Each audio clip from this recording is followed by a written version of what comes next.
Bookshelf Bunny, I'm Kim, and this is day 19 of Vlogmas. Today I'm going to work on cards. I'm going to write some cards for my coworkers and put in a few little treats for them as well. I also wanted to briefly touch on my recent audiobook. I finished listening to Dark Places by Gillian Flynn, and I loved it. That was a 5 out of 5 for sure. It was an interesting thriller and a mystery, and it really kept me guessing.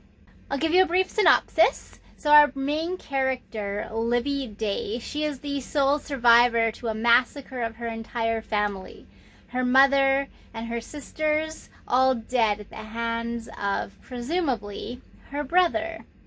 So she's now in her 30s. She's survived off of a trust fund that's gotten her this far, but it's almost out. And so now she's desperate. She needs funds to keep going, and she's not sure if she has the emotional or mental capacity to hold down a full-time job. So as a means of getting some extra cash, she decides to start selling her story, but not a book. She did a book. It flopped. Selling her story as in little bits and pieces of her own life.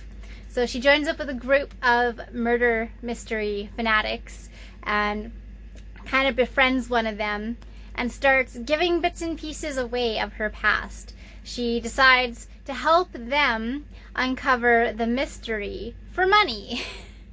So she's convinced all these years that her brother did it. She can't be certain, but she's pretty darn sure, and that's the story that she gave as a child when the event happened.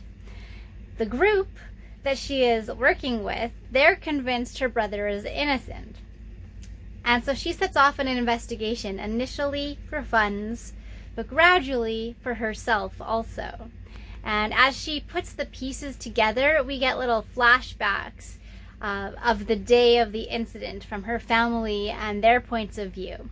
So we kind of see the story coming together around the same time that she does. And it's very interesting. I did not guess the ending. I would have had no idea who the actual person was. I don't think it's possible to know. It was an interesting twist, and I really enjoyed it. So I gave that one a 5 out of 5. I'd recommend it. Check it out. So far, I haven't been disappointed by this author. So now, here are the cards that I'm going to do. If you remember, I bought these super cute Grinch cards for my coworkers.